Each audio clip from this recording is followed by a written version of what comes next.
Yes, good morning everyone. So I have good number of participants here. I am Lavina Khilnani, Marketing Professor at Takshila Business School.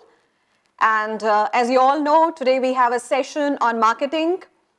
And I'm a marketing professor with a teaching experience of 17 years. And I'm a part of Takshila Business School for last 8 years. I'm sure this session will benefit you. It's meant for those who actually desire to do their PGDM, plus all those professionals who are already working and they would like to have some knowledge, some insight in the field of marketing. So talking about, see, we all understand basically what is marketing because we see it all around. Marketing is something which is considered to be a kind of, a concept which is restless. We find marketing restless because we are talking about an environment which is a ever-changing environment. We are a part of environment which is very dynamic, and you cannot sustain or you cannot continue with the same kind of marketing strategies and concepts which we used to do in the past era. So everything is changing, the concepts are changing, the way of marketing your products and services, everything is changing in the market. And that's why I say market is considered to be restless because it's a part of dynamic environment. It's ever changing in nature.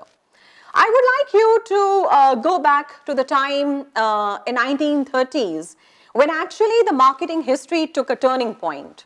And this turning point was basically related to the phase of global recession. That was the time when people really felt that there is a need of marketing. Otherwise, everybody was showcasing their own business. Everybody was involved in producing and delivering the values to their consumer with whatever they desired of. They did not think about the customers of the market. They were actually thinking about the whole economy as the seller's market. But of course, as I said, in 1930, it took a U-turn. It was a kind of a U-turn because the whole buyer's market was created. The seller's market was turned into the buyer's market. The companies, the organizations which were otherwise making and producing the commodities, what they were capable of or what kind of potential they had, they actually twisted it. They turned it into a form where they started understanding who the buyers are, what their needs are, what their desires are. So it's not basically only talking about what the companies are capable of doing, but what my consumers need in the market is equally important. In fact, that became all the more important. Changes started coming in the economy. Yes, of course, the economy had to take a turn. Economy started booming up and the changes started coming up. In 1950, there came a very important buzzword, which is known as customer relationship marketing. Customer relationship marketing, simply if I am connected with you, if my business is connected with you and my customers feel a part of my organization, the customers feel the part of my company, I think it will be easy for the company to retain and sustain those number of consumers with them. You are in a competitive world. You're in a competitive area, right? You cannot survive if you do not have the power to stay competitive in the market. And if you want to sustain your consumer base, you have to come up and be or maybe prove yourself unique and differentiated. So that was a time when the customer relationship marketing became all the more important. I'm not just interested in delivering the values and the products and services to my consumer, but I was actually interested in giving them a kind of a commitment and association with my own concern. So this is how over a period of time, the things got changed. And at one point of time, these consumers, they started feeling themselves as a part of the company. You must have seen in the recent era, if you go back in the last 2 years when we were going through this phase of COVID virus and everybody was locked back home and there were a lot of confusions and a lot of problems which arose. And similarly, even these kind of problems, they were faced by the marketers. They were not able to connect with their consumer. And then they started with this new normal of marketing. They started feeling that I'm not only there to give values and services to my consumer, but I really want these consumers to stay connected with me. I really want you to again understand how marketing has been generally defined by American Marketing Association. According to American Marketing Association, they say the performance of any business activity, right, it's actually determined the way the flow of goods and services takes place in the market. And of course, there has to be a value delivery to your consumer. This is how we generally started talking about how we have to give this value proposition, how we have to increase, the values and, the way the consumer perceive about my product. That has to be clearly taken care of by the marketers. Of course, marketing is more than any other business function deals with the consumer. In the sense that your organization has different departments. Your organization has it constitutes with functional departments like HR department, you have operations department, you have production department, and similarly you have a marketing department too. But since you're talking about a marketing department, this is the only department where your organization is actually connected with the consumer. This marketing department has a team of your marketing officers and maybe the sales force or maybe the people who get into the market and try to understand the pulse of the market. So of course, the marketing department, since it has such a strong connection with your market, with your consumer, so we definitely understand you cannot really continue earning profit or be sustainable in the market if you're no longer in a position to sustain good relationship with them. And this is actually the work of a marketing department. So we understand it very well here that marketing is the crucial part of any business activity. It's all about engaging your customers with you. It's all about managing those customer relationship, of course, which has to be profitable for the company. And when you look at everything as a whole, you will find that all the companies in the market, all the marketers here, they believe in two important things. Number one is delivering the superior value to the consumer in terms of the other competitors. That's what the strategists do. I really need to prove myself better than the other company. My product is better than the other product. My company delivers a superior value as compared to the other companies around. I need to have a competitive edge over the other competitors in the market. There where the importance of marketing comes into the picture. And that's what the strategists in the market do. They need to create the well-defined strategy for their business, which actually proves themselves better than the others. I need to be proactive sometimes in the market, or sometimes I need to be just reactive. Sometimes I come up with the product lines, sometimes I come up with those services which are not even thought of by the consumer. My consumers have not even, given a thought that so-and-so kind of a product or service could ever exist in the market.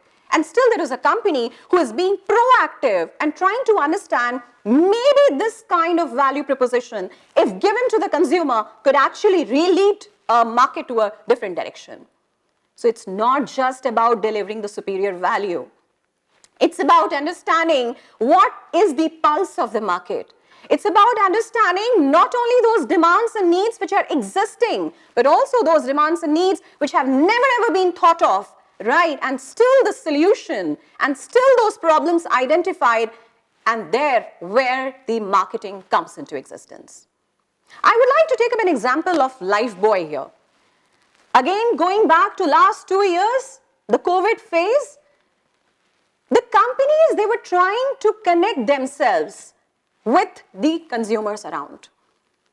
This company took up an initiative. It came up with the advertisement, a beautiful advertisement if you go through it. It came up with this advertisement and delivered that it's necessary for all of you to actually wash your hands regularly if you really want to keep away from the virus. But Lifebuoy never mentioned it that you need to wash your hands only with a Lifebuoy soap. You can wash it with anything. Maybe it's a 1 rupee soap, it's a 2 rupee soap, or it's as expensive as any other soap. So you understand the Lifebuoy's proposition over here was to talk about its company in an indirect way, but still thinking about their consumer in a direct way. And that's how your consumers stay connected with you. That's how you can actually make your consumers understand that here the companies are thinking about you even in this adverse situation. Nike has done a lot of job here. Nike has actually aspired the people, and made them understand that we are trying to manufacture what is desired by you. You want to run, we have something different for you. If you want to jump, we have something different for you. If you want to be an athlete, we have altogether different line of products for you. Just do it. Just run. Be a part of sports, right? Prove your strength. And we have each and every accessory required by you. Talk about Amazon, one of the most dominant player in the online marketplace. What Amazon has done over a period of time?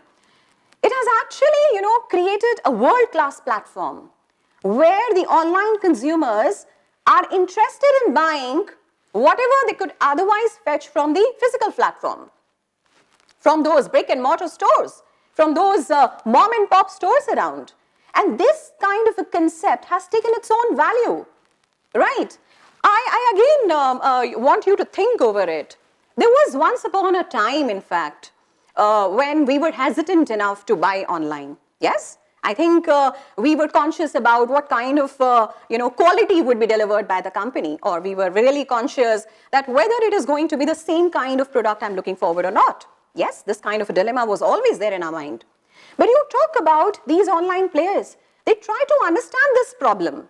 They knew it very well that, of course, if they have to compete with those physical players in the market, with those mom and pop stores, with those brick and mortar stores, of course, they have to find out a solution to this problem. And that's what Myntra did.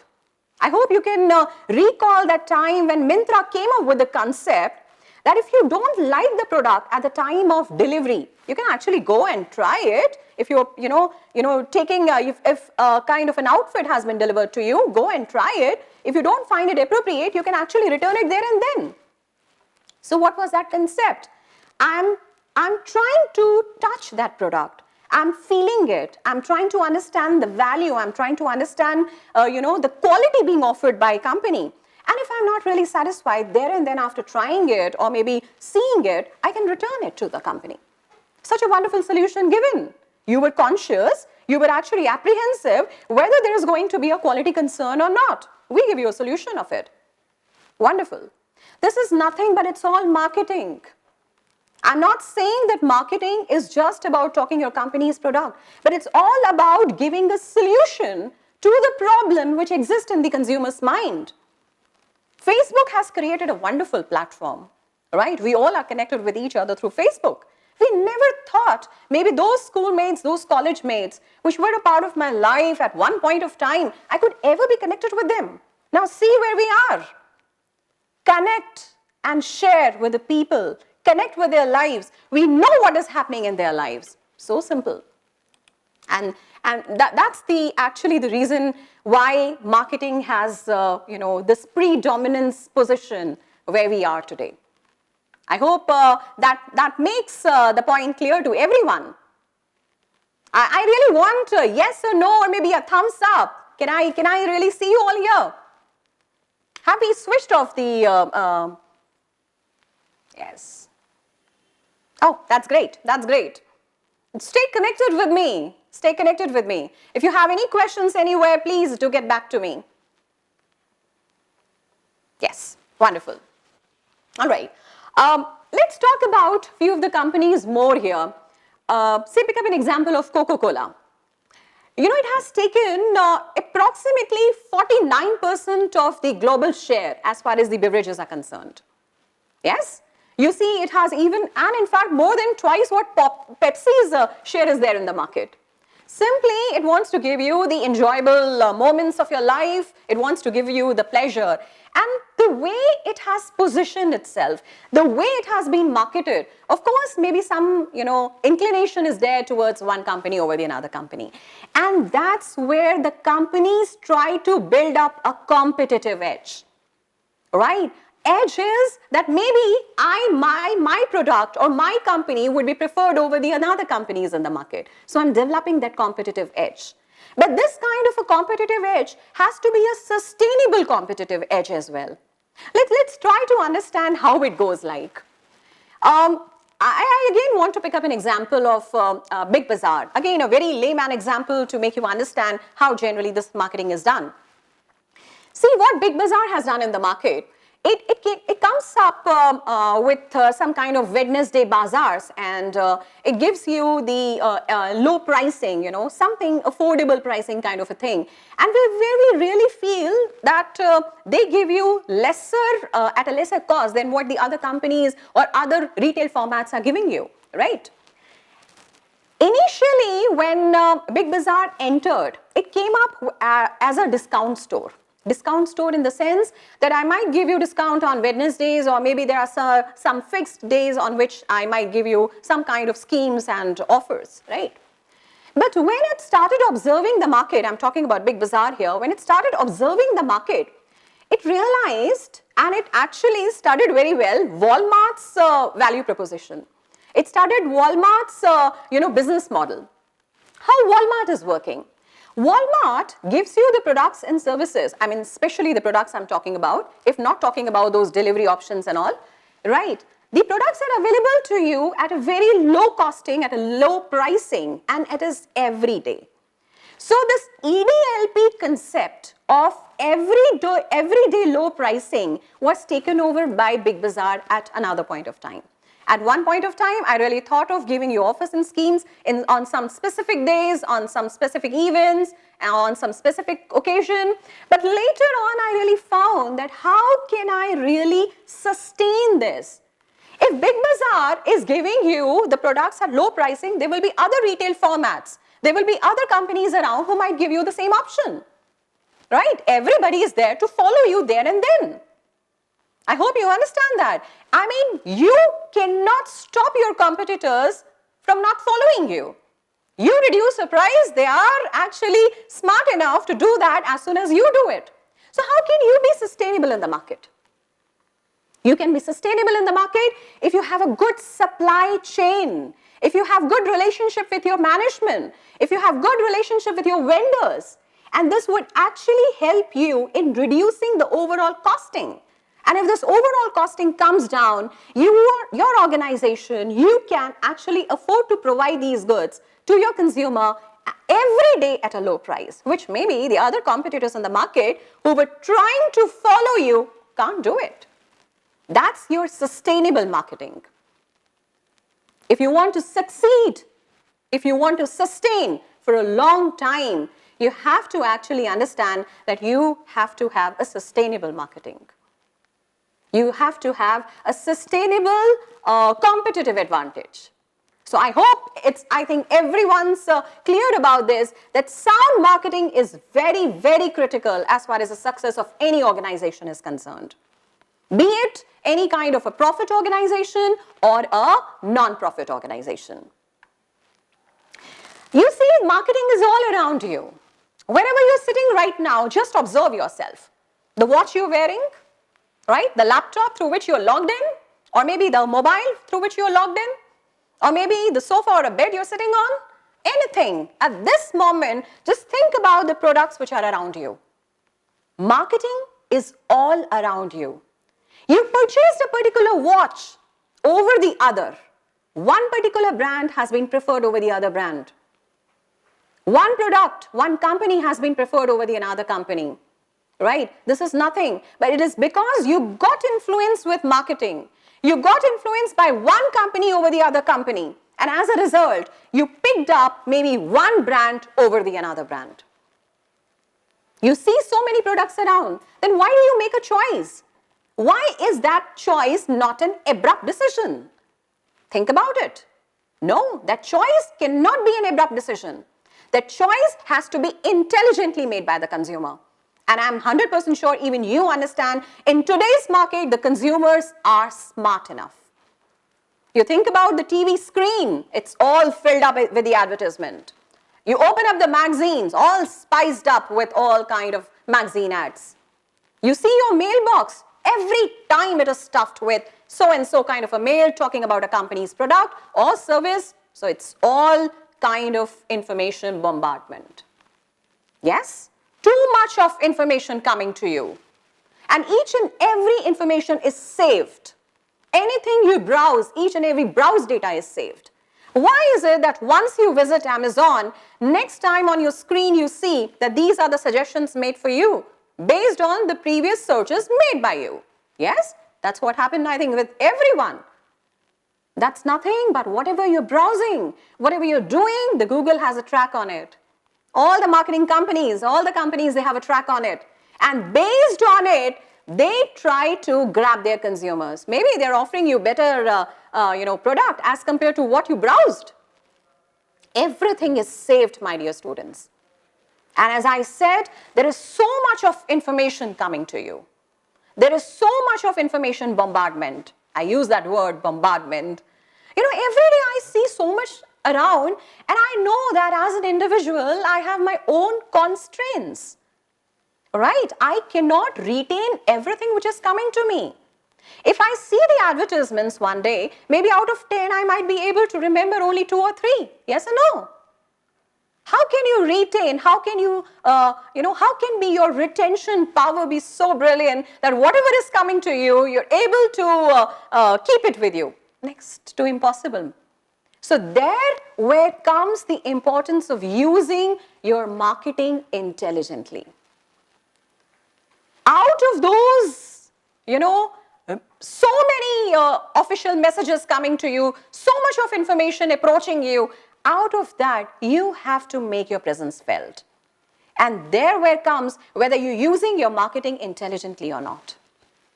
Now, that's what the marketers have started doing. They actually want the consumers to live their brand. You all understand, how do we live the brand? See, we all come from different background, right? You all have your own choices. You all have your own personality.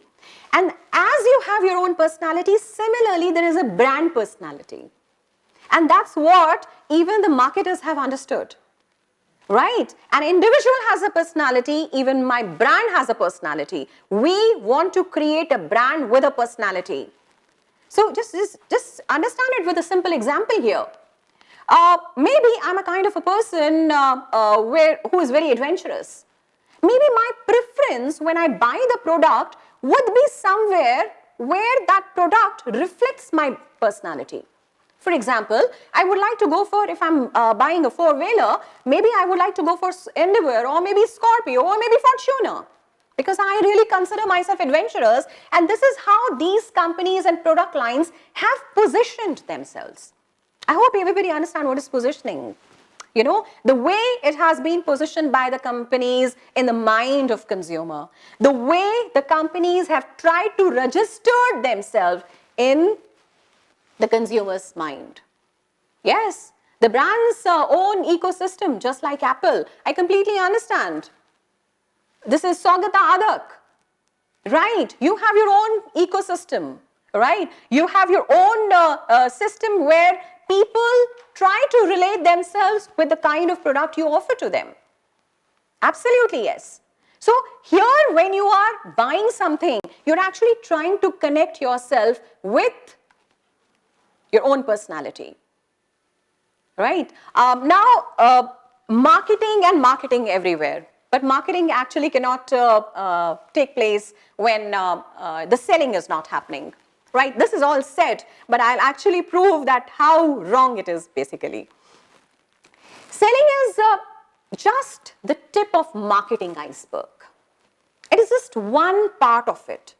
When you think about marketing, it's a very large domain, right? It's very huge, it's very expanded. And selling is just one important and very small component. I would like to quote one very important statement here, which was given by management guru Peter Drucker. Right? According to him, he says the aim of the marketing is to make the selling unnecessary. Now just think about it.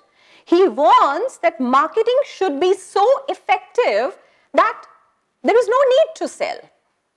What is marketing here? I really want to understand what my consumers need. I want to understand what are the needs, desires, expectations of my consumers, and accordingly, I deliver the value to them. That's what. And if I'm able to do it, where is the question of selling? Selling comes in the picture when consumers do not need it. then I have to go to the market, I have to really interact with the consumer, convince them, and then finally, sell out the product. Is it actually selling the product which is important? Just think about it. No, it's actually making the consumers buy your product, not selling it, not imposing it. And that's why I completely agree that if your marketing activities are effective, automatically the consumers are in your court. You don't have to do anything else beyond that. Yes?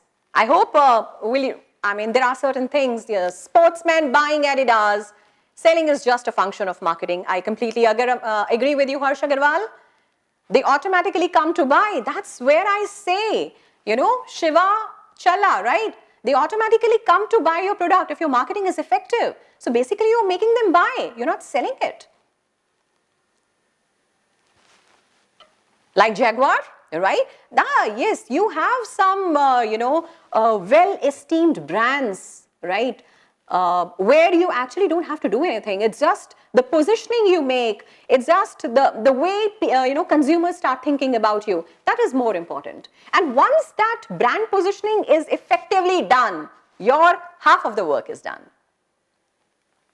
Bam, luxury goods are an exception, like consumers don't need it, but they don't advertise till people crave for them. Yes, there are different kind of products. I'll actually would like to come to these things here, these questions also here, because you have different kind of needs and demands. If you talk about the luxury goods, just think about it once. Who is this? Govindam. Govinda, this is specifically for you. If you talk about luxury goods in the market, this is a different kind of a need which is satisfied. Let me pick up this topic here because it's related to what you're talking about. This is Govindam again. See, we all humans have different kind of needs, right? Before we come to any questions and any comments here, just focus on exactly what I want you to understand. We all have different kind of needs, right? I would actually divide them into and calling it into human needs, number one, right? Human needs, now before understanding human needs, just understand what is a need. Need is, at this point of time, I need water, right? Because I'm deprived. So need is what? It's a state where you feel deprivation of something. Do you all understand? So need is where I feel that something is missing from my life. It's a felt state of deprivation. It could be just anything. It can be your physical need. Maybe it can be the need for food. It can be a need for clothing. It can be a need for warmth or safety. Could be any kind of needs here, right? And when you talk about the another part of it, maybe I might feel that there are certain needs I really want to be connected with my society. I want, a kind of an organization, or maybe I want an institute where I can gain a lot of knowledge, or maybe where I have enough chances of self-expression. That is my need. Maybe if I think about you students here who are attending my marketing session here, maybe you have this need that I need to go for an institute or a college where I can have good knowledge about, the domain or, the specialization where, you can gain enough knowledge and you can have good in-depth idea about what this particular kind of a specialization is, right? So you are basically looking forward for knowledge, you're looking forward for self-expression, if I talk about you as students here, or maybe you have another or different level of needs. So here comes the importance of understanding what that need is. What are my consumers deprived of? You see, the marketers cannot create needs. Let me tell you, the marketers will not be creating needs. They are just, the part of the society. They just try to understand the different needs which pre-exist in nature, right? And of course, now understand one thing more. Yeah, need can be psychological. Yeah, there can be a need for money. Absolutely, yes. Yes, these are the needs, which might exist. But what if I'm able to understand a need? I know that a need cannot be, catered to by all the companies. They need to understand whether this need is a want or not, whether this need is a demand or not. right? So what comes into, as a picture, what we need to understand is whether these wants, whether these needs are converted into wants or not. You have a need, but you really want it or not. Maybe I have a need, I am feeling hungry, but the point over here is, what do I want to eat? Right? I am a part of a North Indian society, right? There is a consumer from a South India, maybe somebody coming from a Western culture. So we all have different kind of needs here, right? Different kind of culture, and we all have different perception. Now, if I'm feeling hungry, maybe at this point of time, if you're talking about breakfast, maybe I'll prefer to go for, dahi paratha, aloo paratha with a chutney. Or maybe there is some South Indian person who might say, no, I'll prefer idli, dosa, right? Or maybe there is another kind of a person who is a very health conscious person, right? Who might say, no, let me survive only on oats or maybe cornflakes. So you understand, where there is a need, there is just one need of hunger. But this need is actually converted into a want because the kind of a cultural background you have, or I would say maybe the kind of a personality the individual has. This is going to actually be, responsible, in fact, to shape up your needs into wants. And of course, if you have good money with you to buy it, it becomes your demand. So you have a need, you have a want, but it should be converted into demand. Because that's what, if you do not have a purchasing power, the backup purchasing, yes, Maslow's need hierarchy theory here. Marketing is about what consumers want and need. It's not about what we want to sell. Completely agree with you, Harsh Agarwal and Walsey Chaudhary. So, of course, there has to be a good purchasing power, and that can actually make the company understand that this is the way I can satisfy the demands if I understand whether my consumers are capable of buying my products or not. Right? Each and everything you do in the market as a marketer, but you need to understand one thing. If my consumers are not going to approve of it, I'm nowhere in the market. If my consumers do not approve of my advertising, I will be nowhere in the market. If my consumers are not liking the kind of promotions I come up with in the market, I'm nowhere in the market.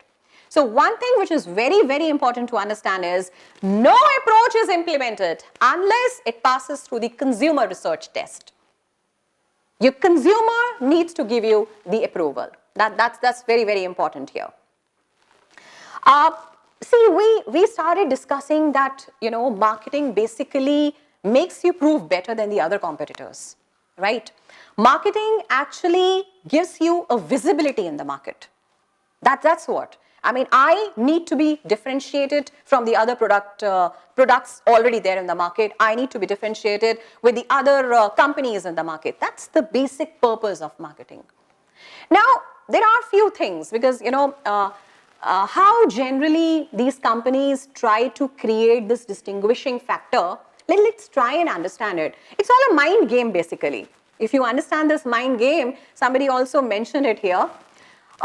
See, each and every product you buy from the market has, if I talk about a generic product line, right, watch, for example, what is the basic purpose behind purchasing a watch? It's nothing but it's a timekeeping industry which will give you an access to the time, basically. That's what. So, as far as the functional benefit is concerned, this is something which can easily be duplicated by the other competitors around. Right? You talk about Giordano, you talk about Fossil, you talk about Rado. Each and every company is basically giving you a functional benefit of timekeeping. Yes? I hope everybody would understand that. And this functional benefit can be easily copied by your competitors. So, what is that factor which can actually make you outstand? Which can actually give you a differentiated position in the market? Which can actually make you feel unique? Yes, of course, I completely understand it is your design here, right? The functional benefits basically are based on the product attributes. All right? And that's how the consumers are, and that's why the consumers are buying you.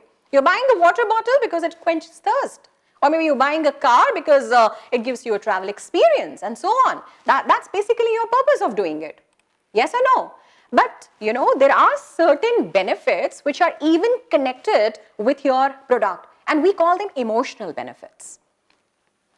Why do you want to have an expensive car? Why do you want to have maybe Rado instead of Titan or maybe any other brand? Just think about it once. The only thing which will come up in your mind is it's a feel-good factor.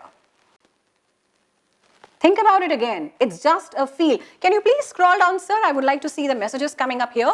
Yes, absolutely. The quality and design. Ashutosh. Harsh Agarwal says it's all about lifestyle. But what is lifestyle here? The lifestyle is because the company has actually positioned itself as a lifestyle brand. A prestige. But why is that product prestigious to you? Maybe just because it is expensive? Akhilesh?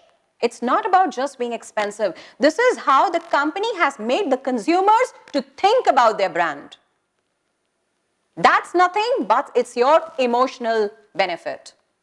Right? They made us believe that. Absolutely right, Akhilesh. You are a part of a social circle. Sometimes you need to satisfy your social needs as well. Right? I really want to own this specific car and not the other one because I want to be accepted by a social group. I move in a particular kind of a society, I'm a part of that group, and I will not be accepted if I do not have those accessories which are owned by the other people around. Alright, maybe certain brands are just considered and they are being purchased by you because they are the status symbol. And you want to be the part of that social circle. Yes? Quality, design and brand name, differentiation. Harsh again talks about differentiation, targeting and placing. Yeah, right. Placing, that means positioning or maybe registering in the mind of consumer. And I think that is completely the company's choice. This is how I want my consumers to believe. This is what I want my consumers to think about my brand. Like Apple has done. Of course, Prakhar Bharadwaj, good example here. Again, Harsh Agarwal is coming up with the same concept, the Apple ecosystem. We have become the part of that ecosystem. Absolutely. So, we have understood this thing very well, that marketing is there. Each and every company is doing it. The way it has to be used, the intelligence which has to work behind it will actually make you outstand, will make you differentiated than the other competitors in the market. Right? See, just to pick up an example of Cerelac, I mean, it's a beautiful thing what the company has done. See, we know this is a brand which is basically focusing on, giving nutrition and maybe it's a kind of a substitute for the food, right, which is given to the infants. They came up with this line which said that along with the homemade food, I also consider Cerelac important for balanced nutrition. So what they are trying to prove up here, that of course your homemade food is equally important and it is as important as anything else. But of course Cerelac, because it's a kind of a food which has a lot of supplements also included into it, which might give you balanced nutrition for the infant who are not taking anything else other than Cerelac, maybe because of taste or maybe because they do not like that home-make food or they're not capable of eating it. So Cerelac basically came about this factor here and trying to say, of course, what you're doing is absolutely right. Right? But along with that, if you really want your child to grow, right, then you have to give him the proper nutrition. Apart from that, see, because you're talking about a lot of needs and demands here, I mean, each and every one of us has a need of belonging. We all have love needs, right? We all individuals, desire to be loved by others, right? We want to satisfy such needs. We cannot stay alone in the society. Man is a social animal. Man wants to be with other and he wants to be admired by other people around. Otherwise, there will be a lot of issues. And that's what happened even in last 19 and 20, 2019 and 20, we have seen that. I mean, you should browse through the research papers which were conducted, which were written specifically in COVID-19 phase, which talked about because people were not together, because people were not interacting with each other. Right, there was a lot of isolation and a lot of work overload. They went into depression and they all had mental health problems. right? So this is again one of the need I have as an individual. That's one of my need. Now related to this, why am I saying it? This is what is being looked after by the companies. This is what they try to understand. Explicitly, nobody is going to mention that I have a need for love, or I have a need for belongingness, right? Or I want the acceptability in the society. Nobody would, explicitly mention it. But just think about it once here. You have one brand, Colgate Advanced Whitening. How many of you have heard about it? I'm sure everybody. It's a very common brand. And what is it highlighting basically? It's highlighting the need of peer approval. Think about it. Think about it. Why and how peer approval? It is said there are certain things. In fact, I would say there are certain accessories that go with everything. It's not just about your watch or maybe about the nose pin or the ear pin you wear, but it's all about your teeth also, which goes with everything. That's one of the best accessory you have, and they have focused on that. Colgate Advanced Whitening. You have, so basically it is what? If you're sparkling white teeth and if you do not have that bad odor, then in that case you have a good wide acceptance from your peer group, right? You're accepted in the group you belong to. You have a lot of variants in the market. Kitne variants aaye aapke of toothpaste? Maybe something is coming with a salt, or maybe something which is made of herb and something like that. It is nothing but it is just trying to make you understand that if you want to be accepted, there are certain things which need to be excluded. As I said, bed odor. And that's what even the companies like deodorants and all are also doing it. Yes, just think about it once. I might also be having my esteem needs. Somebody mentioned here, Maslow's need hierarchy. So you have an esteem need also. The individuals, they want to gain recognition and respect from peers. Of course, if I'm working somewhere, I really want people to admire me. If I'm studying, I really want my professors to see some talent in me and admire what I'm doing. Right? So this kind of a esteem need, or maybe I have a class that needs to be reflected. And how do you reflect that class? Just think about a solitaire from La Opala. In one of its advertisement, it simply stated, especially for those who are thinking about a class distinction, solitaire is one of the best evident. Beauty products, Akhilesh, absolutely. Right? L'Oreal, you're worth it. Yes, that's again an example which simply says it's satisfying your esteem needs. Personality comes in the role, according to Walsi Chaudhary. So this is nothing but where marketers have completely understood the pulse of the market. Again, I'm repeating, there are some things which are explicitly mentioned. There are certain things for which you need to carry on a good research in the market. And once you understand that insight of your consumer, it would be very easy for you to actually come up with the right kind of a product to be delivered at the right time, at the right place. And if you're able to do it, my dear friends, your whole of the marketing work is finally done and there is no need to sell. Okay, so ma'am, modern marketing is not only fulfilling the market needs, but also creating some need trap where we all fall to keep up with society. Yes, of course, Saugata, there are certain products in the market which if you see recently launched, they are not according to your actual need. Right? They are trying to create the demand of their product in the market, though it is not existing. So yes, you can see, maybe I am just trying to be innovative. We used to have a very simple handset, mobile handset, just to make a call and receive a call. But over a period of time, you started having so many, versions of it with so many features. I mean, the market did not even think about it, Saugata. Right? The market did not even have an idea that so-and-so feature could actually be a part of this kind of a handset. But still, the company fairly did well in the market, did enough research, tried to come up with a product which actually was never even thought of. So yes, of course, it is helping you to create a demand. You're falling in that trap. Yes, you can say so. Just like Fair and Lovely, which is no more Fair and Lovely. Saugata here. It's not Fair and Lovely anymore. It's now talking about Glow. Yes, it's talking about Glow nowadays because there was a controversy once upon a time in the market that how can you actually say that only fair skin is the beautiful skin? Yes? I think we all agree with that. So they actually changed it. They say the glowing skin is the beautiful skin. Right? Now again, coming back to what we were discussing about, I know there are so many examples coming from you and you have, a lot of thoughts in your mind and you want to come up with it. But yes, we have certain more things to go along with. You think about a lot of customers in the market, right? See, why do you buy a bottled drinking water?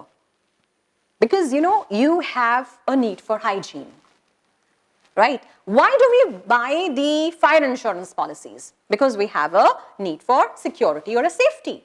Absolutely.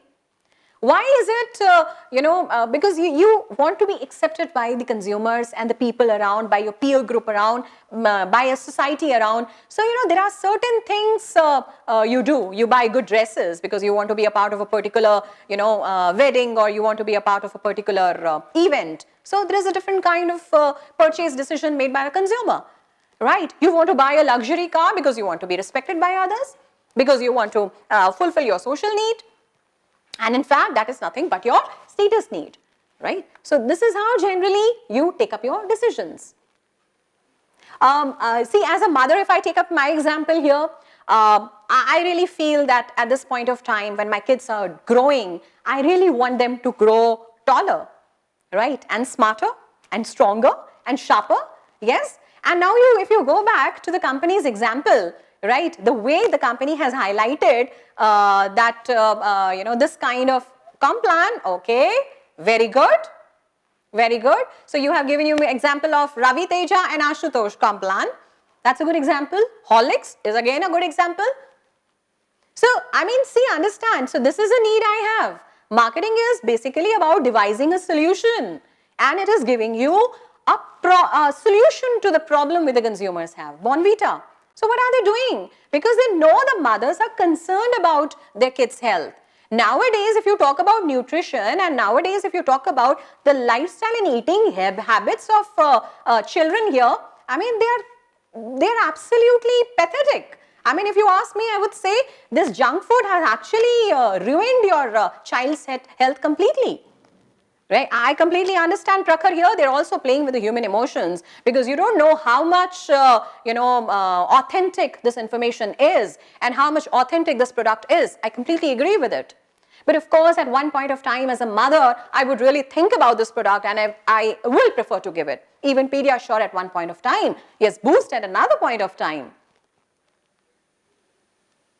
Yes, my dear students. So, like मेरा बेटा तब जीतेगा जब वो मुझे खुद हराएगा. Nice, Akhilesh.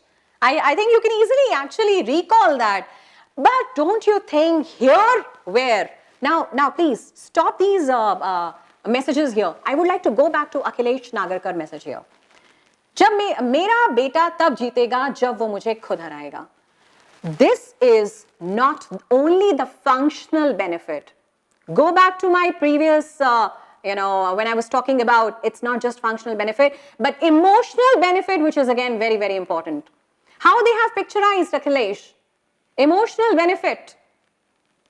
I, as a mother, would be more than happy if my child wins over me. Yes? Can we go down to the messages? There are a few messages more coming in.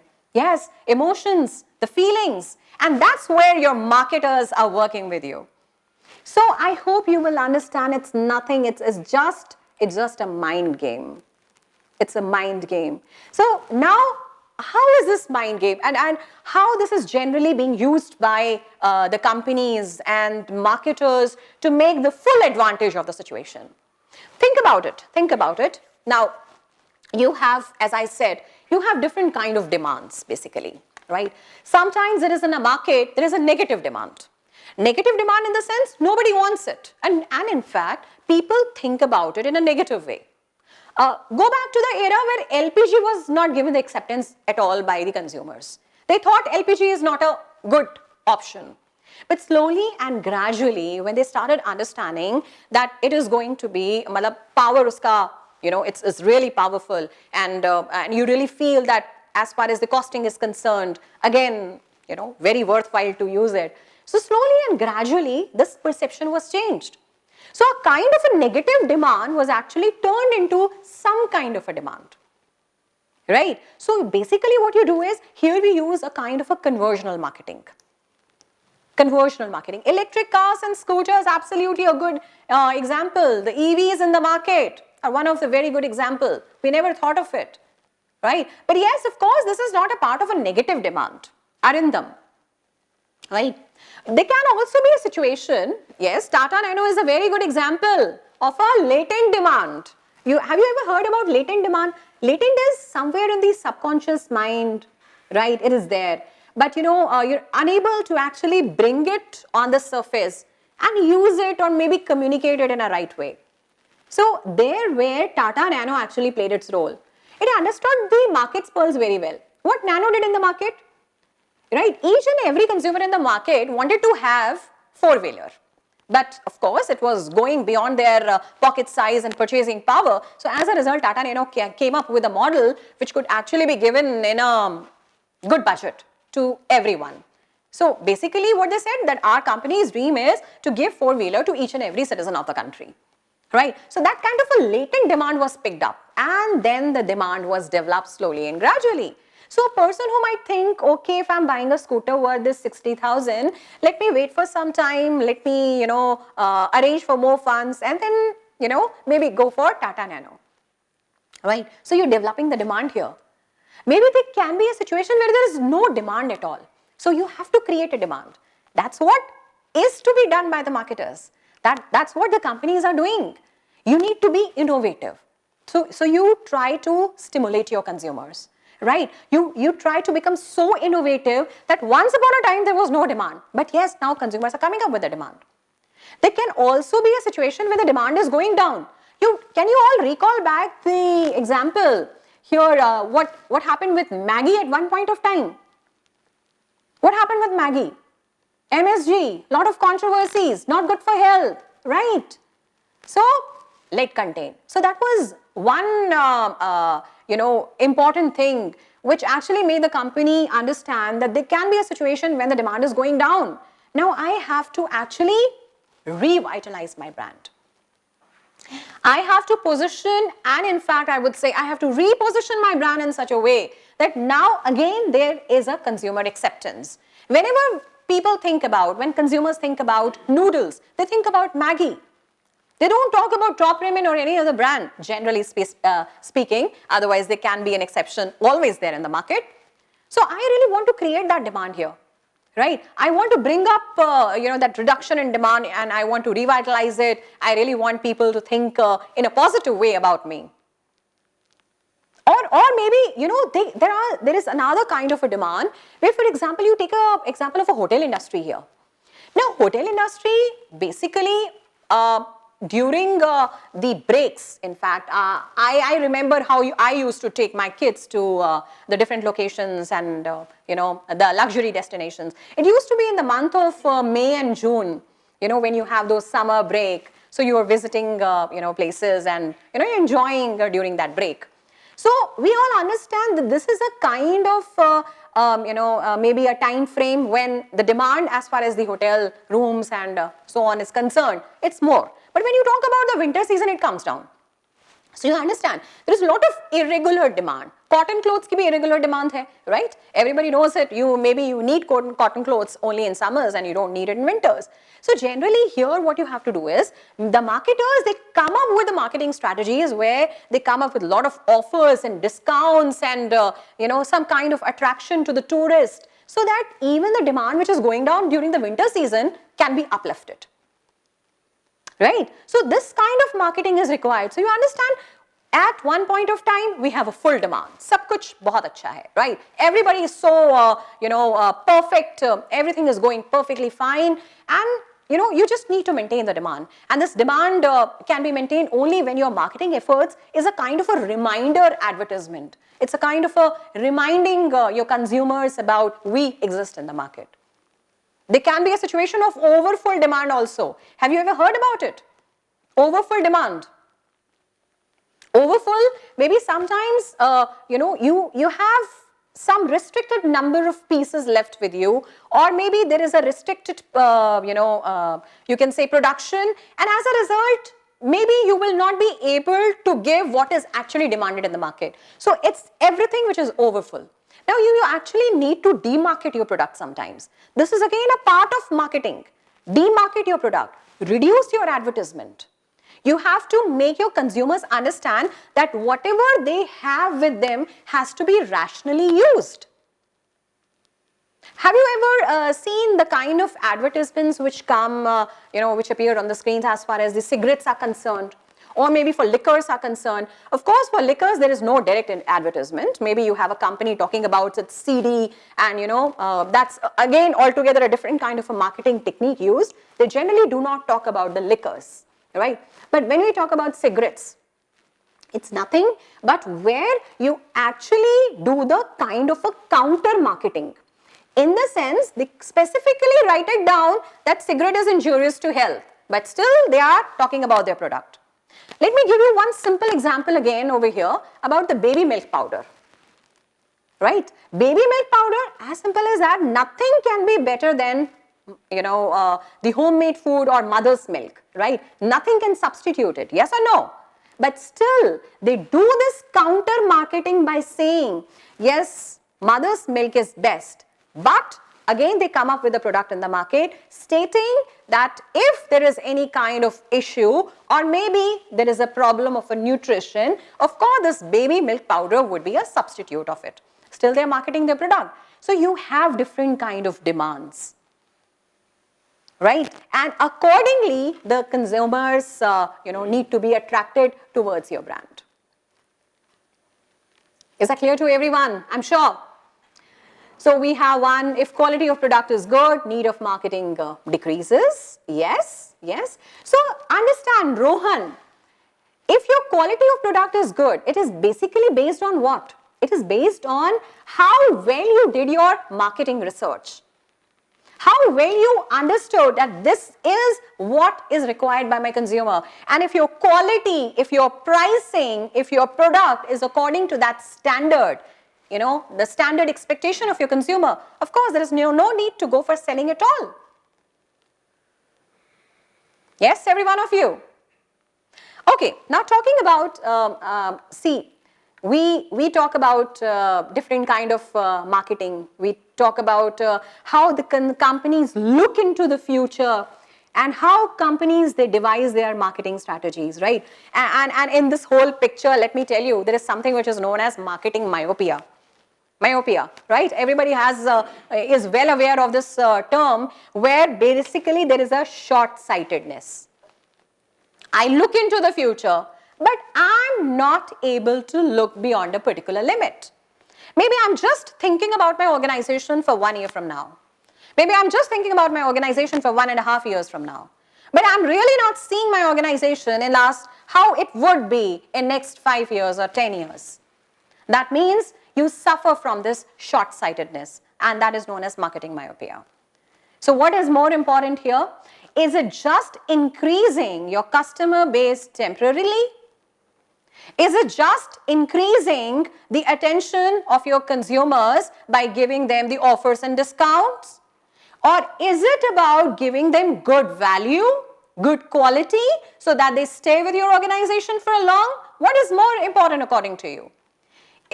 Value, absolutely, right. You give them value, you give them quality, and of course you don't have to do anything else, but this would actually help you retain your consumers for as long as you want them to be with you. Of course, to time, you need to keep on renovating, innovating yourself, you need to be creative. Of course, that is something which cannot be avoided. And of course, one very important point given by him, and which we initially started to discuss about, the customer relationship, which is a buzzword. Right? See, can you again go back how the different companies in the market over a period of time collapsed completely? Kodak, it lost its share in the market because Sony cameras, right? Because they came up with this digital camera. And Kodak couldn't even plan for it. Or you think about Nokia, it also lost its market share to Android. It did not envision the competition at all. It did not even see how many competitors are there and how they would attack me. You need to visualize your future in a very, very long term.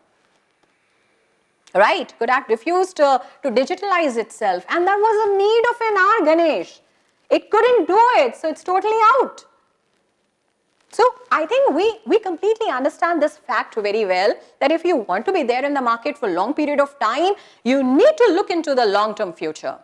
You need to keep on innovating yourself, right? Like BlackBerry, yes, which was considered only to be a business phone. And we completely agree to this. BlackBerry was the one which gave you enough security features. But still, now, what has happened with the company? Of course, it is coming back. There will be, again, the company generally who fails in the market bounces back. But at one point of time, it lost completely from the market. Yes, so it lost the complete vision of the future. And that was a problem. See, each and every person, right, you and me, we all have our own expectations, right? And this expectation can also be related to the company. This expectation can also be related to the product. And see, it is very, very important for a company to set the right level of expectations. So, you know, what happens is generally that if these right level of expectations are not set, there would be a very different kind of situation which cannot be handled by the companies around. So, if you have a satisfied customers, they will come back to your organization. They will tell about the products to the other people around. They will tell the people around about their good experiences, right? If you have a dissatisfied customer, of course, he is going to switch over to the other brands. Or maybe he will prefer the other products in the market, and he might even talk something rubbish about your own brand. So you need to, as a marketer, you need to be very, very careful that you have to set the right level of expectation. If the expectations are too low, then what happens is, maybe sometimes this kind of expectation, yeah, can I see this adaptive to change? All right, okay, this is the answer to the same question which we were discussing. So what generally is happening over here is, you need to be very, very explicit and clear about the expectations here. If I'm setting, say, the expectations are too low, that means you are satisfying only those customers who are buying your brand. But maybe you're unable to attract the good percentage of the crowd towards your brand. Or maybe if your expectations are too high, and suppose if your product doesn't give the consumers the similar kind of benefits which were promised by you, the buyers will be disappointed by you. So you need to have the right level of expectations. That's again the need of an hour. Because we always talk about marketing in terms of the marketers and the buyers, right? I always say that, you know, marketing is a two-way process. And nowadays, this marketing is not only conducted by the companies around, by the business houses around, but even your consumers do the marketing about your brand. Consumers, if I want to buy something, I'll go to the market, I will search for the information. And this information, if it is, you know, available to me easily, and you know, if I might be visiting different kind of platforms here, because you have a lot of online sites, and you use all smartphone apps, and there is a lot of explosion of the social media platforms and so on. So these are going to be some of the ways through which I will try to procure as much of information as I can. Absolutely, yes, Vineet Mata, this is nothing but it is word of mouth. You need to keep your customers satisfied.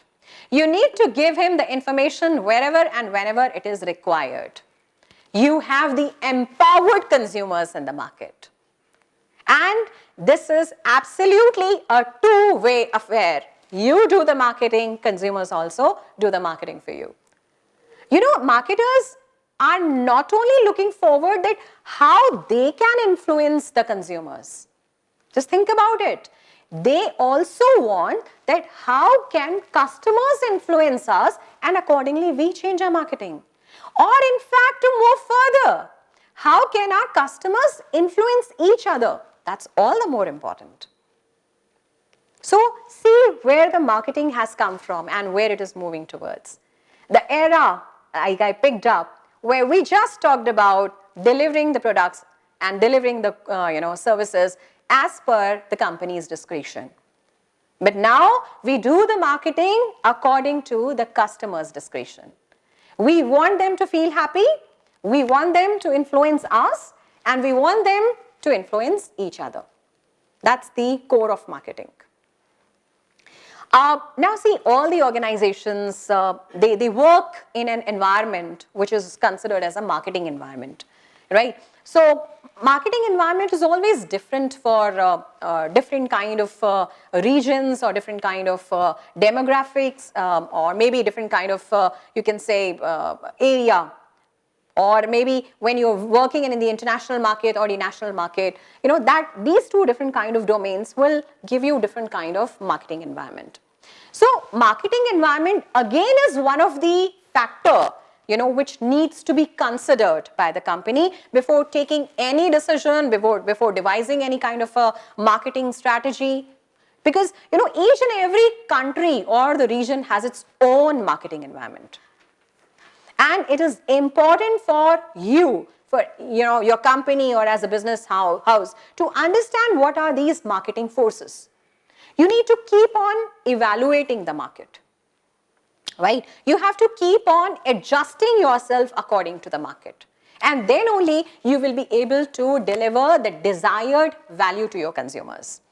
So it's all about what? So if as a company, if I have to take a particular decision, right, either it's all about expansion of my business, activities, or, increasing the platform of my business activities, or maybe taking up a decision to introduce a new product line, and so on. Everything is basically what?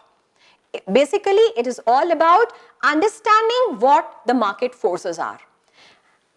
Collecting as much data as you can from the market, gathering and analyzing the information, gathering and analyzing the data which is made available to you, and then finally you take advantage of this particular data and try to come up with a business decisions. That's what companies do. So it is very, very important for you to understand the marketing environment. Now, a marketing environment, if we say that, again, it has two different kind of platforms basically. One is the external business environment, and the another one is the internal business environment. Internally is whatever is happening within your organization, which is very important for a company to look into, right? To probe into and understand what is right going on, what is wrong going on, what is my capacity, right? How much finances and funds are available to me. So these are some of the things which I'm going to look forward. Or how much is the manpower available to me, how much access do I have to a technology, and so on. So some of the internal factors will be looked after by me, and then accordingly I'll be taking a decision. But apart from that, there is one external environment which needs to be taken care of. An external environment is very vast, right? It constitutes a lot of things like your demographics, maybe your economic environment, maybe your political environment, legal environment, technological environment, or maybe if you talk about your competitors, your competitive environment. So everything needs to be taken care of. So it's all about understanding the micro environment of the business and the macro environment of the business. Yes, of course, the taxation, which again becomes a part of your legal environment or maybe your political environment. Because, the political parties in existence will come up with different kind of policies, right? These parties in power will come up with different kind of schemes also. So everything needs to be looked after. As I said, it has to be micro and macro environment, both which needs to work together. See, simply talking about why demographic environment, we will not be able to cover everything here. Of course, it's just mini MBA and each and every topic cannot be taken in depth. But of course, I'll give you a very brief idea about it. I'll just take up an example and explain you how generally these different kind of environment forces are taken into consideration by the company before they take any kind of a decision. Simple example, talk about Johnson's & Johnson's, right? Now this demographic variable simply says that how much of Janta is there in urban area or maybe in rural area. Number one factor which I would like to know. Number two, maybe I would also like to know the growth rate of population, or maybe the age-wise distribution of population. Now think about a company, as I mentioned, Johnson & Johnson. If there is negative birth rate, right? Or maybe if I believe that, you know, as far as the age-wise distribution of the population is concerned, maybe there is very small percentage of the population which is in the group for which the Johnson & Johnson manufactures product, right?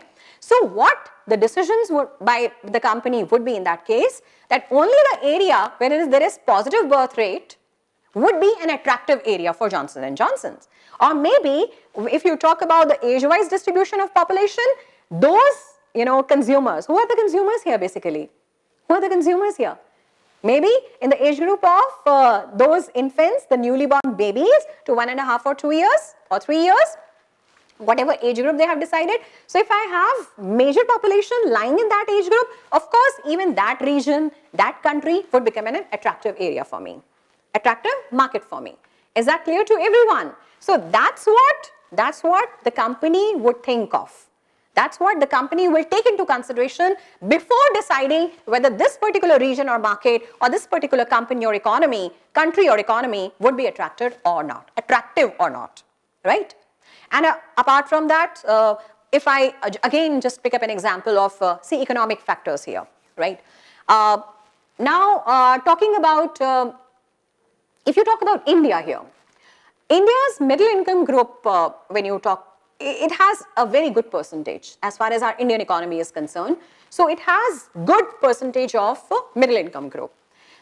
So that means these are those people who have just got into job, recently got married, right? They have a lot of dreams in their life. But yes, of course, as far as their spending patterns are concerned, their expenditures are concerned, they are actually willing to spend at this point of time, right? Because they are, you know, making up their families at this moment. So they are willing to spend. So as a result, this particular market would be attractive for those companies who might cater to the needs and requirements which are related to the house building, maybe making, collecting the accessories, maybe the furnitures and so on. So this is how the company will be deciding their market.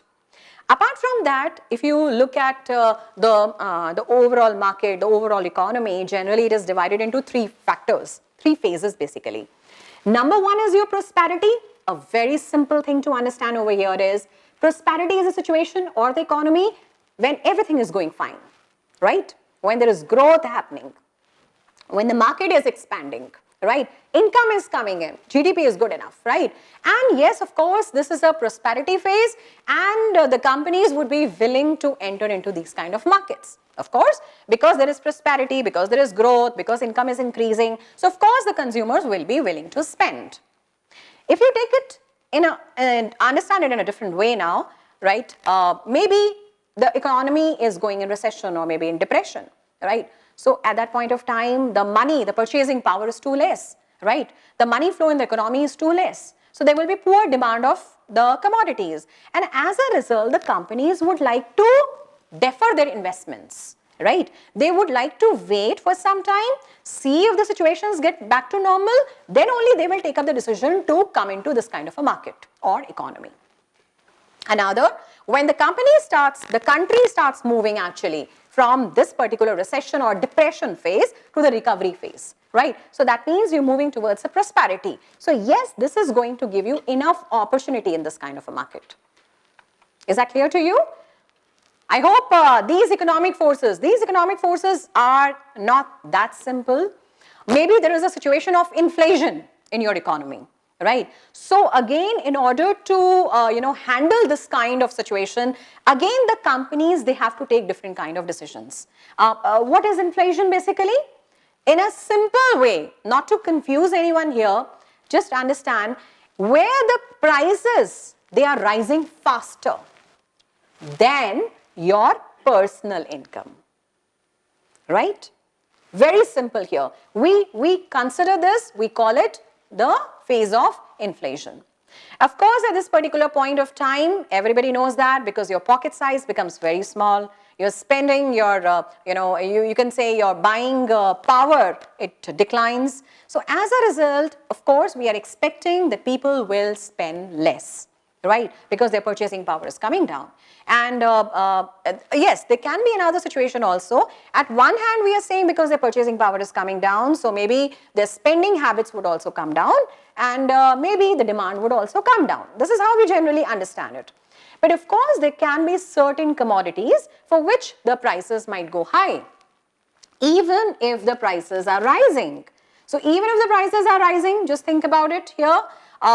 Prices are rising, but I really feel that the so-and-so commodity will not be back again, right? Or maybe there will be, yes, that's a good example here, onion example.